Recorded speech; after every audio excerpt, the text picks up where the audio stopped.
Good morning, everybody.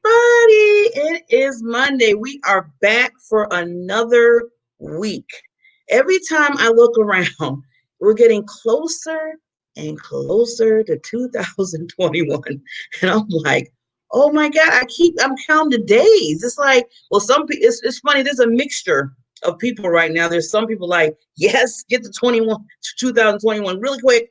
I'm ready for it. There's other people like, I'm still trying to, kind of get some things done, business-wise, goal-wise. There's some people like, I don't care either way it goes. I just want the day to keep moving on.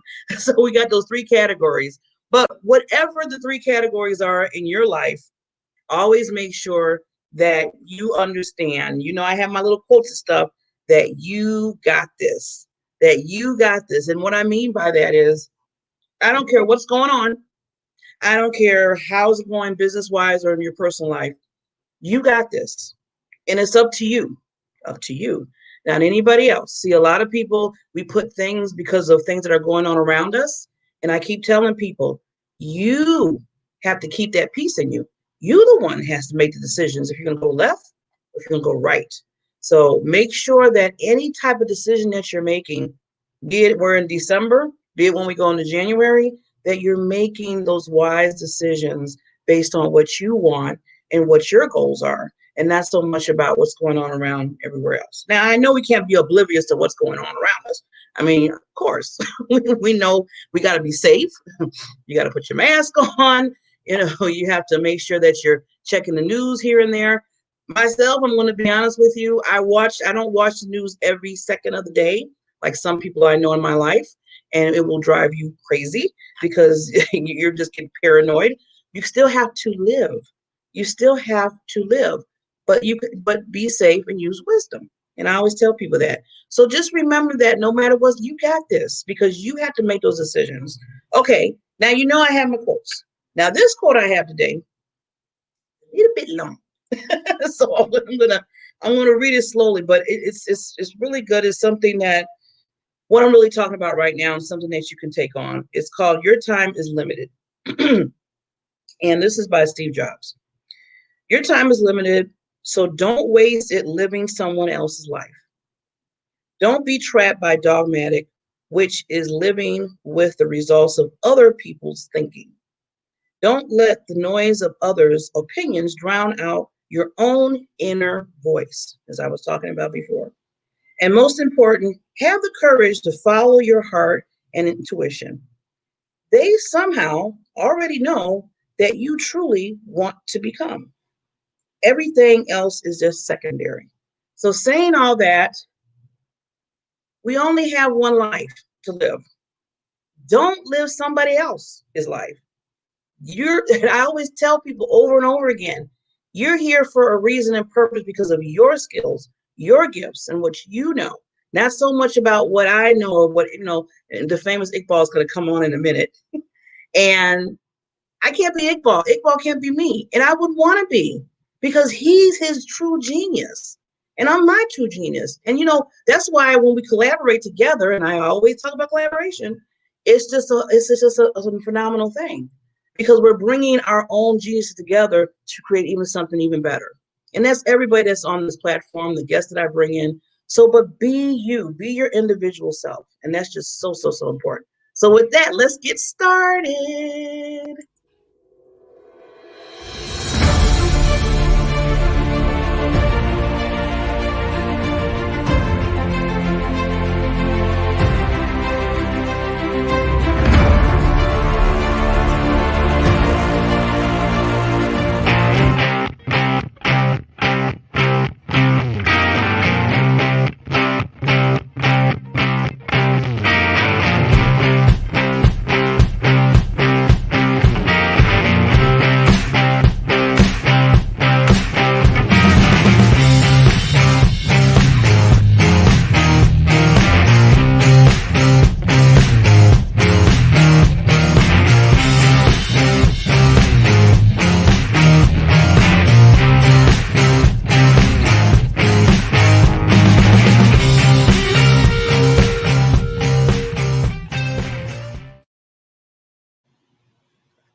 I know. Well, at least I didn't forget my mute button. That's one thing I can say. I'm trying to do much better in that area. I'm potentially growing.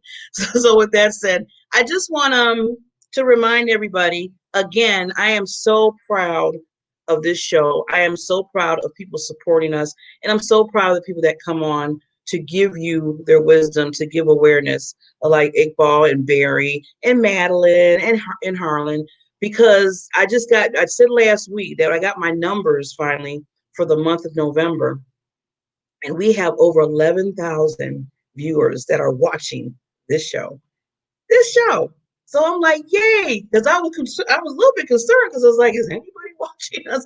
I mean, people put so much energy into this show, and I just don't want to be in vain. So I just had to thank you. Now that I know numbers, I know that people are watching us.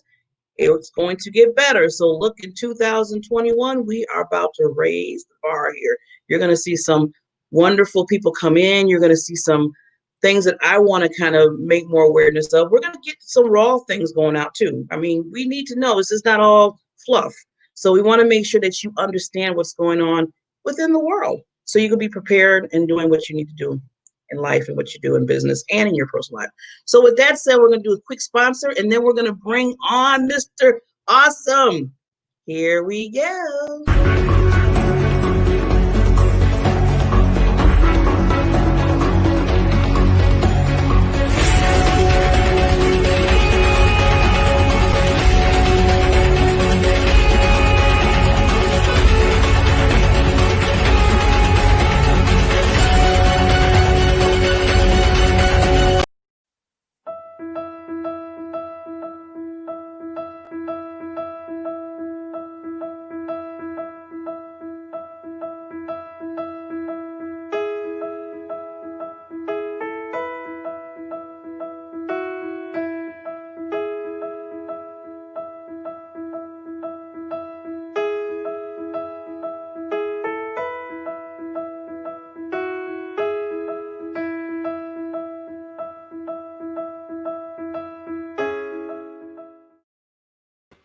Hey, good morning, everyone. Happy Monday. I hope you all had a beautiful, relaxing, and a deep, spiritually uplifting weekend. I want to start off by sharing with you a story. Last night, my wife and I were sitting watching TV, and all of a sudden she turns to me and she's like, honey, who's the most charitable person that you know? And I started to think a little bit. I was like, let me think about that for a second. I started asking myself some questions and trying to figure out, when I think of all the people that fit this category, who would they be? And I started thinking, like, who's the person that I think of the most? What does he do? What does he wear? What does he say, or how does he talk? And like, where do I see him doing this kind of work? And I just assumed that my wife was doing the same exact thing. Well, she probably was, but we did not pick the same person. In fact, we picked two opposite people. When I thought of the most philanthropic or charitable person, I started thinking of a guy who wore glasses and a sweater vest. It's kind of geeky, but he talked a lot about helping and using his money and his intelligence and his connections to help other people that are truly impoverished and in underdeveloped countries. I thought of Bill Gates and, of course, the Bill and Melinda Gates Foundation and the work that he does, providing resources and education and health to other different people. My wife, on the other hand, started thinking of a big, fat, jolly guy who lives in the North Pole, wears red, and says, ho, ho, ho, a lot. Yeah, so she picked Santa Claus. And it started to make me think a little bit about how we define people based on the things that we see and the way that we perceive them, the things that they say. And it really delved right into the topic and the conversation of personal branding.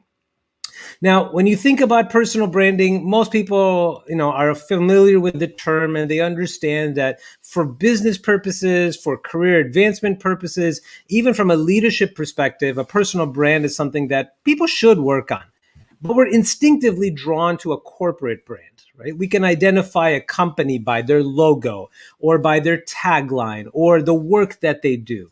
And those are also very critical in the business world. But when I think about today and the world that we live in, how we are just sharing our insights, and we're visible on so many different platforms in real life, of course, but also on social media. There's multiple platforms like LinkedIn and Twitter and Facebook and Instagram where we share our knowledge, and people interact with us.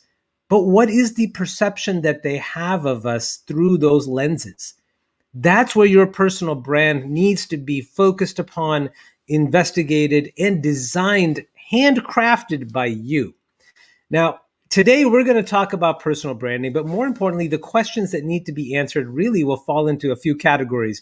Number one, what is a personal brand? Number two, why would you want a personal brand? And number three, how do you design a personal brand that not only brings out the best inside of you, but helps other people gravitate towards you so that you act like a magnet?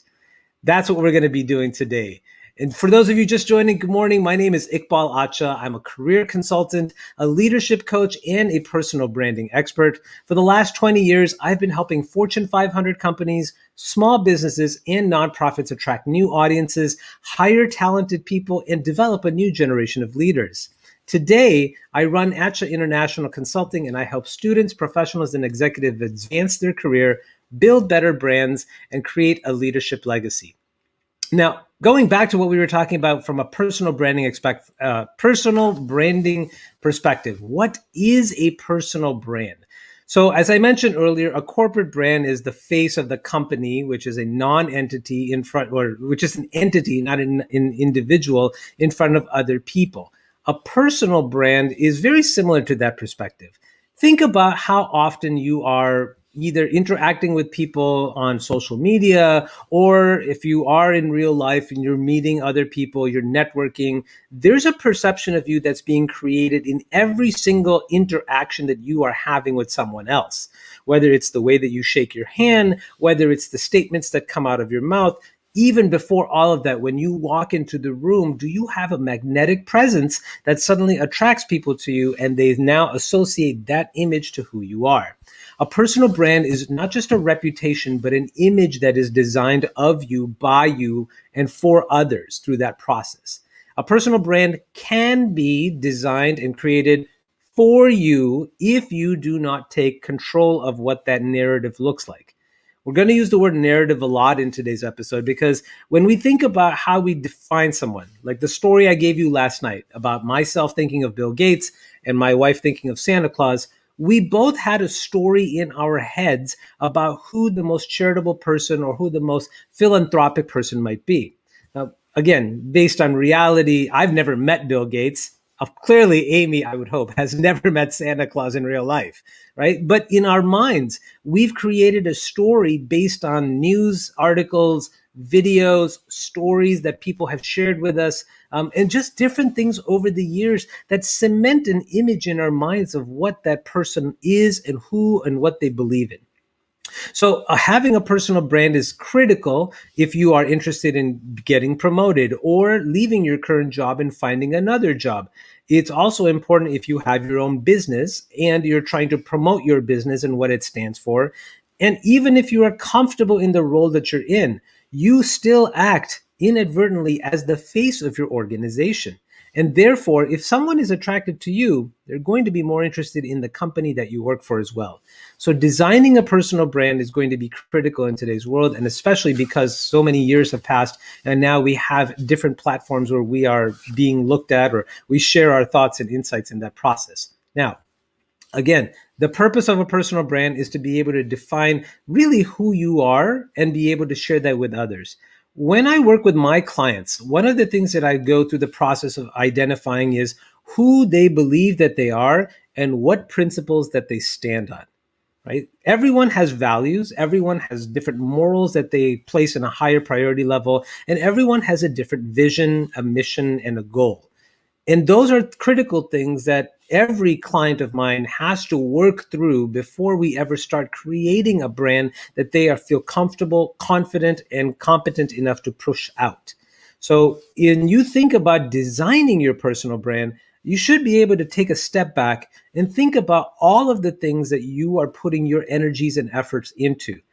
Barbara Beckley is a phenomenal example of how she's been able to define herself and define the brand that she is. Her Diamond Factor Excellence show is an example of how she's meticulously crafted a messaging of how she wants to be able to help other people through this platform and others by sharing with them and helping them share their stories with other individuals and viewers and watchers. Right? She has a natural ability to communicate, share, and she's very empathic and genuine about her beliefs. That's part of the brand that she's developed. And again, Barbara, I know you're watching, so I'm just telling you, I'm super proud of you and what you've done. So that is part of the brand that you create. Now, in addition to that, it's how you communicate that. So when you're thinking about your brand, it's sort of like this is the platform, or these are the values that I have, and these are the goals that I want people to recognize, understand, and associate me with. Right now, when you've established those things, when you've decided that, hey, while I love that, I'm only focusing on this, and these are the messages that I'm going to share with my audience. There's three different elements of you as a human being, as a person, and as a character, a celebrity, an individual that is sharing themselves to the world must be mindful of in order to be able to leave a massive impact on the people that see you. So when I think about after you've decided what your platform is, what you're going to be known as an expert in, or how you want to be assumed at as an expert in, or as a brand, now it's time to focus on three different areas of the persona and the presence that you're going to have in real life and online. The first area or platform that I'm going to have you think about is your style, right? The way that you are perceived when you walk into the room. Now, this can be in a couple of different ways, right? When I think about, and most people I think that are watching this will probably recognize this. I remember for years when I was at Toastmasters International in District 30, probably around the time I became a division director. For the last 7 years of being in that organization and working in a leadership group, I always came with a blazer and I always came with a pocket square. Yep, that's what people would laugh at me about. They would say, "Why are you dressed up? You know, why? What's up with that? You always color coordinate, and you're always like dressed up. It's just a District 30 Toastmasters meeting." Well, it was the brand that I wanted to create of myself. It's the way that I wanted to present myself as a professional, and that I took my work seriously as an executive and as a district leader. Well, over time, that became a part of who I was. And over time, I've learned to be able to coordinate my ties and my kerchiefs all the time. So no matter anytime you'll see me on a video or on a conference or speaking with clients, I'll always have that because it's become something that's partly of my nature. Now, there's different people that have different styles, right?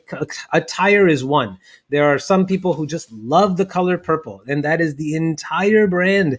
They live, breathe, and die purple. They have purple hats, purple jackets, purple skirts, purple shoes. You know, I love purple. I really do. But I'm also not like married to it. So for me, it's not part of my entire brand. If you go to my LinkedIn page, or if you go to my Twitter page or any of my social media, you'll see a lot of purple. You'll also see a little bit of orange. I've adopted those colors to become part of my brand. So when people see those two colors together, purple and orange, my hope is that that will be an element of what they remember of me through the conversations I'm having with them online. Now, there are different other people that have different styles and they come across in different ways. And, you know, most of the time when we think about personal branding, we end up thinking about, celebrities, right? Like, oh, this guy, or, this, who's the sexiest man alive, or, like the swimsuit model of the year, or just like, an actor or an actress. But I actually think about the last four presidents that we have had. And it makes me realize that how different all four of them were. Their styles were just completely, all across the map. I mean, when I think about Bill Clinton, and again, I'm just focusing on their personal style as a president. So their personal style, when I think of Bill Clinton, he came across as a very charming country gentleman, right? Very suave in his communications, and very, very cool and connected as well. When I think about George W. Bush, it was a different personality and a different style, right? He was a Texan with a big oil background, but he could connect with the people. And when he spoke with a very cool, kind of like an educated, but at the same time still able to relate, kind of a leader. Barack Obama, totally different style, right? Calm, cool, collected, never breaks a sweat under pressure. And I love, his little, everybody that's ever made, tried to copy him, will talk like, well, that's a good question, right? So his style was different. And of course, our current president until January 20th, Donald J. Trump, brash businessman, a completely different style. Now, this is how they've defined themselves as human beings and as an individual, but it's also the perception that we have of them. And it's a style that you want to be mindful of, right? For those people that are like thinking, I don't have a style, or at least I don't think I have a style, start by videotaping yourself and just talking about a subject matter or a topic or something that you just saw on the news or on TV, and talk to the camera as if you were talking to a person, and then go back and look at how you're speaking and how the way that you come across. You'll notice some things that you really like. You'll notice that the way that your hands move when you speak adds to your style and your personality. You may notice that your tone of voice may be another aspect, right? Whatever it is that you are attracted to in your own video are things that you should leverage as strengths to continue creating that style of yourself. So style, first platform that I want to talk about. Second thing is your signature, right? And a signature, of course, can be, what you sign on an official document, but that's not really what we're talking about here on a personal branding. If you think about a signature for a company, right, it's their tagline. Walmart's save money, live better. McDonald's, I'm loving it. Those are taglines that have become associated with the organization. So whether you sing it, whether you see it, whether you hear it in conversation, your brain automatically goes there. Now, there are people that have maximized and learned how to craft and create their own signature for their own purposes, right? So let me think about a few people that come to mind off the bat. And again, some of these are celebrities, some of these are leaders. Different people are going to associate different words with people, and just instinctively, when they hear it, they're going to go, oh yeah, that's that guy. So let's start with going back to presidents. If you can guess this, I don't know if you're watching or not, but if you are, just comment in the section below. You're either with us or you're against us. That was President George W. Bush.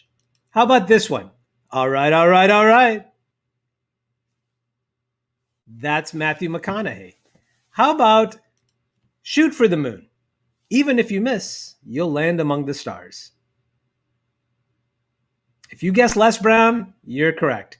And probably the most recent one that has just been replayed a million times, fake news. That's fake news. You got it, Donald Trump.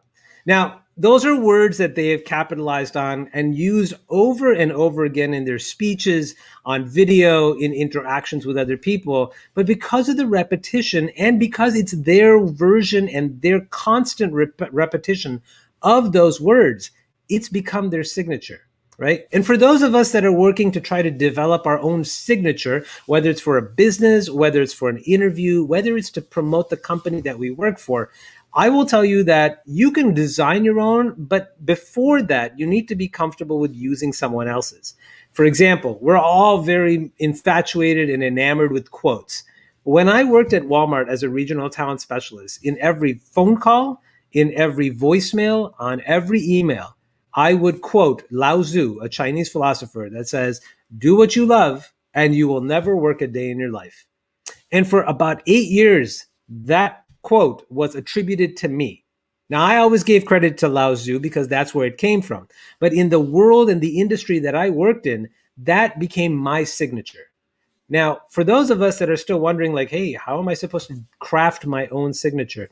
Most of you have an elevator pitch, whether you're looking to promote your own business or you're working to try to attract attention to you as an individual for a career advancement opportunity or leaving the organization to join another company. There's always an elevator pitch that you want. When I promote my business, I always let people know that, hey, I'm a healthcare professional that helps healthcare professionals and executives advance their career, build a better brand, and create a lasting legacy. That's what I do, but it's also my signature.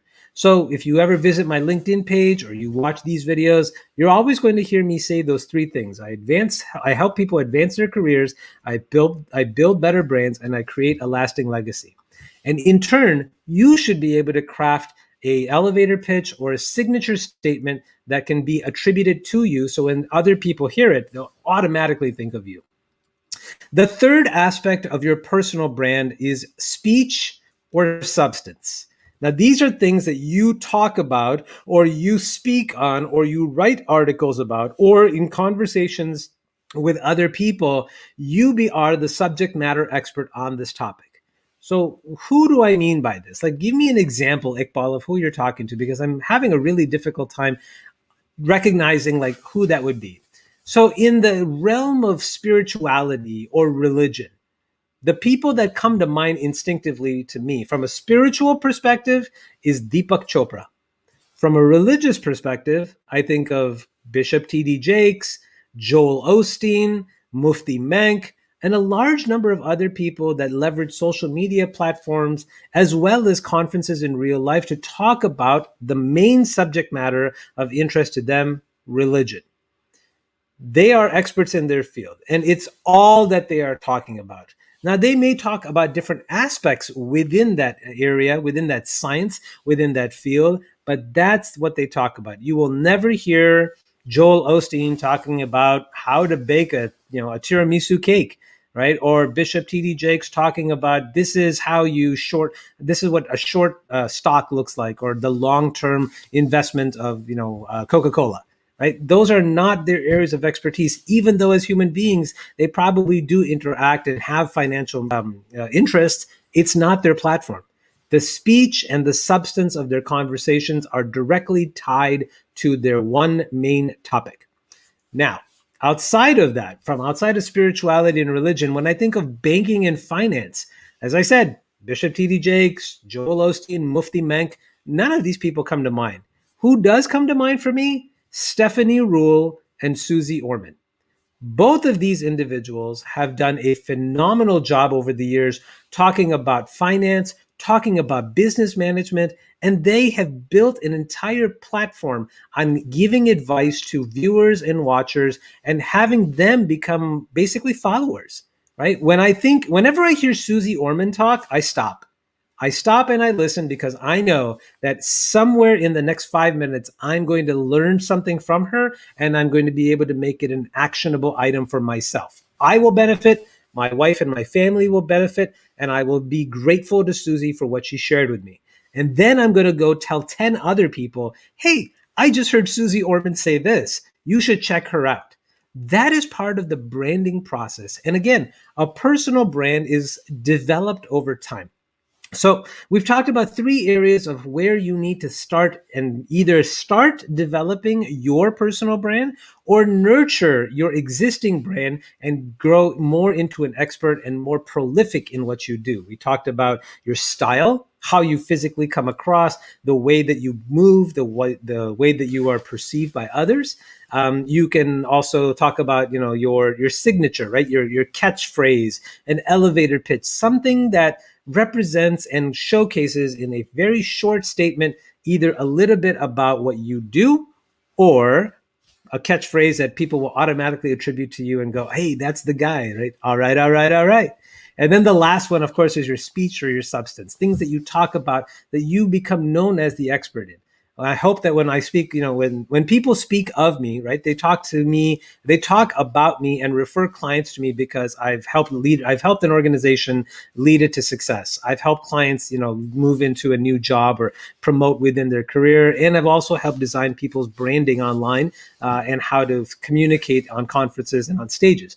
Those are the three things I want to be known for, right? Do I bake? Yes. Do I like salted caramel brownies? Hell yes. But am I known for that? Probably not in all the circles I'd like to be, and probably better that way too. So personal branding is important. Now, there's two more things I want to share with you about once you've kind of crafted a generic a basic platform for your personal brand.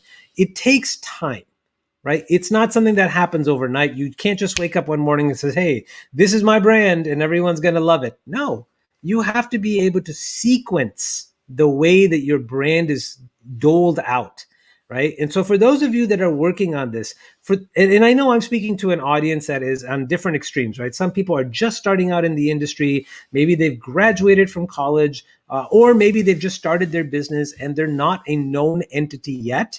On the other hand, I've got people that are watching this that are like, "Hey, I've been doing this for 20 years, but the world has changed and my company has changed and I've changed. And maybe I need to rebrand or maybe I need to fortify my brand." Wherever you are, I think it's critical to remember two specific things. Number one, sequencing your brand is important. Right. So, what do I mean by that? Sequencing is the frequency of how many times you are out there talking about what you are an expert in and people seeing, hearing, and feeling you through interactions. If you have, still an opportunity, I know that, right now, this last year has been very different and a lot of conferences, local, state, national events have all been shut down. There's very little in real life interactions that are taking place today. So when that resumes, and I'm telling you it's going to resume because all of us are going to get the vaccine once it's available for us. When things resume, you want to be able to share your expertise in conferences as maybe even once a quarter. I think that's a phenomenal way for you to do that. Now, for those of you that have more time, try to do it monthly. If you have more time, try and do it weekly, right? Payment, non-payment, separate issue. Most importantly is getting your name out there and having your name, your face, your brand attributed to a subject that you are an expert in. Now, in the meantime, as we have all become very comfortable with Zoom, WebEx, Microsoft Teams, and any other platform that allows us to be on videos like this, I think it's really critical that we start making sure that we either go to events that exist or create events that exist and talk about those subject matter pieces that are part of your brand, right? So look for opportunities. If you're not sure where to look, you can reach out to me on LinkedIn. You can reach out to Barbara. I know Barry Mixon. A lot of other experts on this show have those types of connections, right? And as I said last time, leverage your connections. If you're not connected with me on LinkedIn, connect with me on LinkedIn. I'm going to say yes. And that way I can help you in your journey as well. But getting out there, sequencing your information. So in real life, as often as there are events, attend and try to be a presenter or speaker on social media, try and be prolific in your writings, in your video, in your content creation. What do I mean by prolific? If you are not already posting at all, my recommendation is start posting at least once a week. At least once a week. And you don't necessarily have to start talking about a brand new article or a brand new subject that you have to create from scratch. You can point to Susie Orman. You can point to Iqbal Acha. You can point to Marty J. Love, the bacon guy. I love that guy. He's got a great brand. But when you think about like these people, right, they're already talking about things. And if you're watching their videos, reading their articles, just getting some vibe from them, you are now eliciting an emotional response that you feel compelled to talk about. Simply share their article or share their video and say, just watch this and it just reminded me X or made me feel like this. So sequencing is important. The other thing is strategy. Have a strategy of how your personal brand is going to grow over the next 3, 6, 9, 12 months. Trying to think 5 years ahead, like, hey, I want to be a baller. I'm going to, own this. I'm going to own that. I'm going to be like doing all this. Way too far advanced for somebody that's just dipped their toes in the ocean. Start off small. In 3 months, this is what I want to do. I want to make sure that, I'm posting 3 times a week. Or in the next 3 months, I want to do one conference or I want to present at least on an electronic platform. These are ways that your personal brand is going to. And I'm just absolutely positively guaranteed that if you follow these steps, you're going to be a success. My name is Iqbal Acha, and until next time, I'm wishing you nothing but success. Barbara. Thank you, Iqbal. As always, I learned so much from you. Thank you so much. I can't wait till next My Monday. pleasure. Yeah, me Take too. care. All right. Bye. Ah, every every time he comes on, I learn so much. And hopefully, he was talking about personal branding. First of all, I got to thank him for supporting me and letting me know that I'm on the right track. A lot of times you got to check in with people that are professionals that know their stuff like Iqbal to say, am I doing this right? Am I going the right way? Am I doing my personal branding correctly? So the diamond factor, I always talk about that. You have a diamond in you, let it shine for others because your diamond is important. So, I say that a lot. So hopefully that's going to be just like the da da da da da. And we all know what that is, right? So see, do you know that when you can hear a sound and know exactly what it connects to, that's when you know your branding is out there because people can just say it just like that as soon as they hear a song, just like Iqbal was saying. So make sure, when you are working on your branding, it's going to absorb in people's head that they're going to understand like, oh yeah, I know that. Oh yeah, that's Diamond Factor, or there's Iqbal Aksha. So one quote I brought up real quickly, and then I want to bring my next expert in. Don't be scared to present the real you to the world authentically is the best heart of success. So being authentic, being yourself, presenting yourself in front of others is way more important than being that person you're trying to be, because you can't try to be somebody else. You have to be your authentic self. And I'm scared to say that because the next person I'm bringing on, and I'm glad he is. He's very authentic. Love him truly. He's a good friend of mine. But sometimes he gets kind of, well, I have to say it like this. You gotta enjoy life. And you have to have humor and you have to have fun. And he always reminds me, one thing I have to always say about Mr. McMath, he always reminds me to have fun. So with that, well, we got to go to a quick sponsor, and then we're going to bring on Mr. McMath, the fun. Here we go. I'm hanging on your every word, the love inside, I feel it burn. I've never felt this way before. I've had a taste, now I want more. So here we are, just you and me. I'm overwhelmed when you touch me. You talk so sweet, I hear the sound, 'cause when you do, my feet won't touch the ground.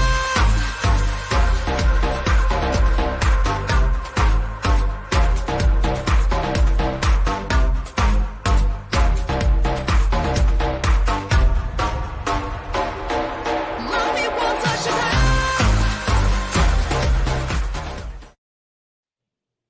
Okay. I love to dance, so that me, I'll be like, so with that, I'm bringing on the fun. Hello, hello, hello. Good morning, Mr. McMath. Good morning, Barbara. How are you today? I'm doing good. I see you got the cubbies on today. Yes, ma'am. Representing hometown, Chicago, Chi-Town, USA. I'm So, loving it. I'm loving it. And the um, Bears won. So yes, yes, yes. yeah.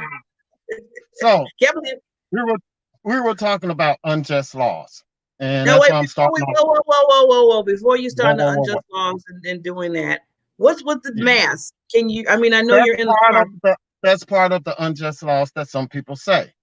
So Oh, you know, okay. as So you that's go, okay. You're right. using that as So that's a why okay. I'm starting off with the mask. As you go to certain establishments, they have signs up. You may not enter due to COVID-19 law, so you must wear a mask. But you have those people who don't believe that this is real and they say, it's an unjust law. You can't make me wear a mask. So that's why I start off with the mask, because a lot of people say that's an unjust law. But right now, it's not a law. It's a requirement that falls up under a Pacific law to slow the spread of COVID-19. But an unjust law would be, well, you qualify for the job, but we looked at your Instagram or your Facebook and we found out that you support this candidate or you support this form of lifestyle. So we can't give you the job because of that. That's an unjust law. But then if they buddy supports the same candidate that you support and they don't actually qualify for the job, but they want to put them in that position, they'll put them in that position. That's an unjust labor law, but it's on the books.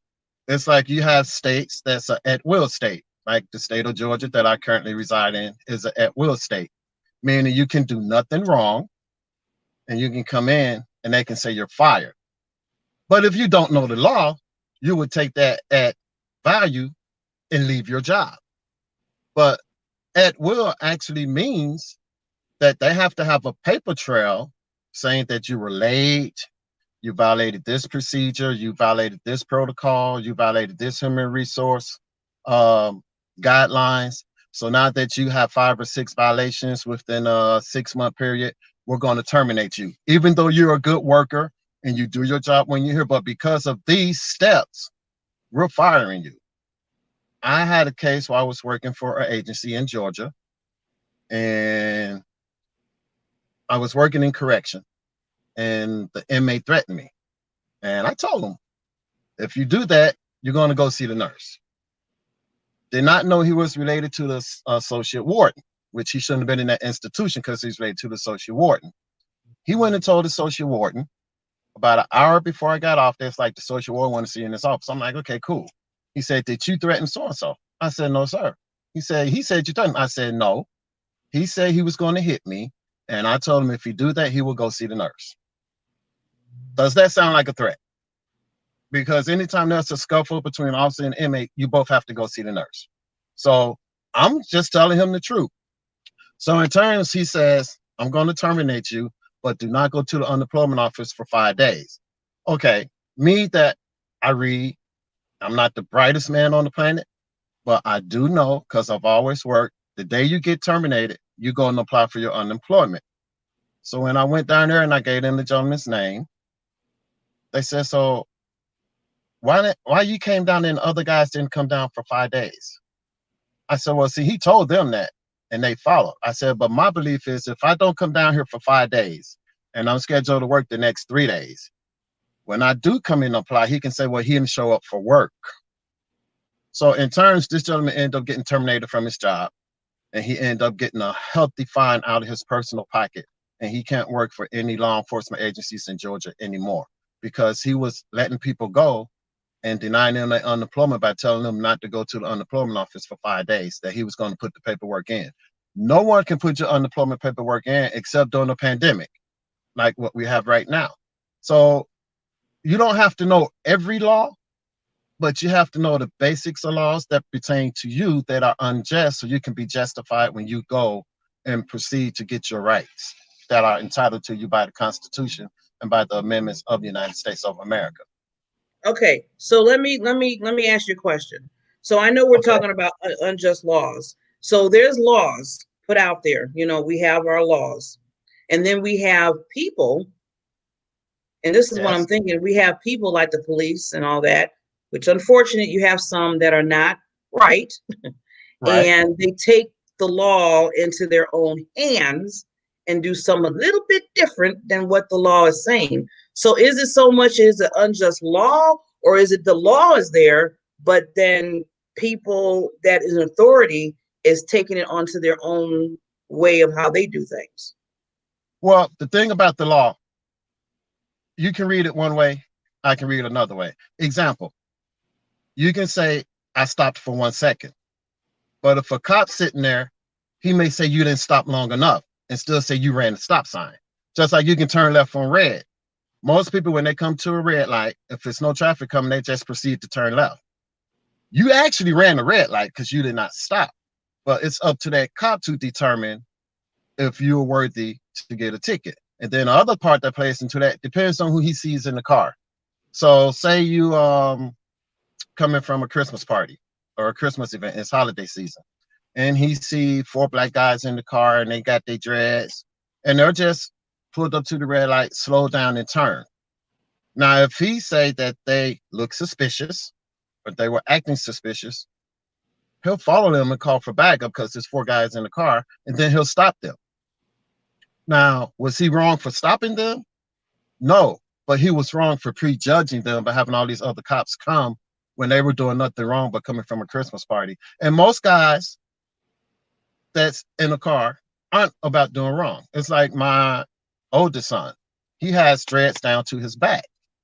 And when he was in college, he worked for Champs, and he was over 3 stores down there in the town that he worked in. He was the little manager for that city. But whenever he closed his last store in a predominantly Caucasian neighborhood, the cop will follow him till he make the money drop, and then they'll pull him over because he had got an old Pontiac Grand Prix. It was like a '74 model, the big long one with the long front. And he worked and saved his money and put some nice tires on and got I call it a Hot Wheel paint job where the paint is like live and glittery. So one day he called me when he was leaving, and I was working federal, and the same cop stopped him. So I told him, put it on speakerphone and sit your phone on the dash. So when the cop walked up, I said, hello, officer, how are you today? He said, who is? I said, I'm his father and I work federal. I said, why are you stopping my son? Oh, well, he looks suspicious. I said, okay, you're Officer so-and-so. Because my son told me the guy's name before he walked up. He said, yes. I said, you done stopped my son 4 times, checked his car 4 times, and now you're stopping him a 5th time. I said, since I work federal, and I gave him my information, I said, you can go ahead and run it, and then come back to the phone. So when he came back, I said, now that you know I'm legit, you stop my son again without proper cause, and he's not doing nothing wrong, I will get a hold of my supervisors, and we will have your agency investigated. Because it was a small little rich town outside of Atlanta. He said, I understand. I said, so we're good. He said, yeah, we're good. But if I want in that position to protect my son, by this officer doing unjust, because he don't like the fact my son got a car with big wheels, but my son's a straight A student in college. He played on the basketball team, and he was the manager of 3 champ sports stores. So this cop was unjust because he didn't like the fact my son had long hair. You see my son like to store up and put the money and drop it in the bank every day. But then after he dropped the money in the bank, you stop him as if he was doing something wrong. So that's why I go back. Don't mean to cut you off with timing, but that's why I come back to say that sometimes it's not so much of the law being incorrect, Right. it's the way they handle it. Like you just said, he was unjust with your son by prejudging him of the way he looked and the way he was, portrayed. The injustice part came when you stopped him 4 more consecutive times in a row. So the first time I can understand. You don't know he's down there, but then when he shows you all his credentials and he got on his work uniform, he got his work ID, he got his college ID, his school books is in the car, you check the car, it's nothing in the car. Why are you going to stop him 3 more times in the same month? That's again, and that's the unjust part. That's the unjust part. Yeah, and that's what, and that's why I wanted to kind of make it clear, because it's not so much to make the law.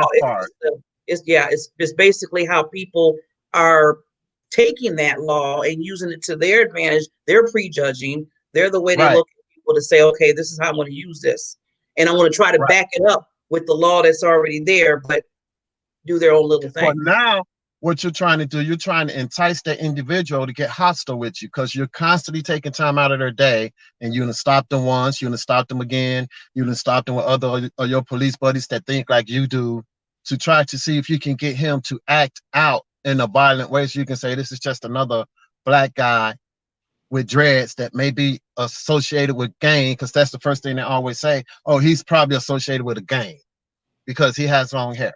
But his dreads were always clean, and they were always, nice and tight. They weren't regular. It always goes back to that prejudging and looking at people in different ways. Yeah. So with that, with timing, I have to, because I know you're doing another series on this next Monday, but I just want to say to give some just last thoughts about it real quickly. That's why it's important that we know who we're voting for locally and who we're voting for in the Senate and in the House. And you hear a lot of terms, left wing, extreme left wing. All that means is we want equal rights, equal liberty, and equal pay. And that's my closing remarks. So if you're a extreme left because you want equal rights, equal liberty, and equal pay, and a better way to provide for your family, then be an extreme leftist. That's all I have. Thank you, Barbara. Thank you so much, Mr. McMagan. Keep on. I seen that dance. I gotta be me. Because if you can't be happy, you'll be sad and grumpy like the Scrooge, and I would definitely not be a Scrooge. I always say, I just said it. Be yourself. Be all your authentic self. So I'll see you next Monday. And you have a happy Monday, and I hope it's a good day to start off your week. And I'm glad I caught the end of his show because it was very informative, and I appreciate it. Thank you. See you Thank next you. Monday. Yes, ma'am. Bye. Bye. Yes, he always, I'm telling you, he puts a laugh on my face, but he gives so much good information when it comes to the, the legal levels. And that's why I really wanted to bring him in, because he does have a lot of knowledge of that, Mr. McMath, and he really hones in. I know he has a passion about it. So, and that's what it's all about. I mean, if you don't have a passion about what you talk about, what you do, either in your personal or your business, then again, just like I was saying earlier, you're not being your true self. You have to have that passion. I'm always saying have that PPD. You know what I'm always talking about? Purpose, passion, and drive in your life. That's your foundation. That moves you every day when you wake up. When you wake up, if you don't have that to move you along in life, then I believe I always tell people, find that in you so you can move forward. So with that, another Monday. I hope everybody's going to do well today, which you are. And remember, as I said before, when I first opened up, you got this. You got this. You got this day. You got this week, because it's in you to make sure that you make the right choices for yourself and not so much of what's going around you. So with that said, I will see you on Wednesday. And remember, always I tell people, shine, shine, shine, because you are important.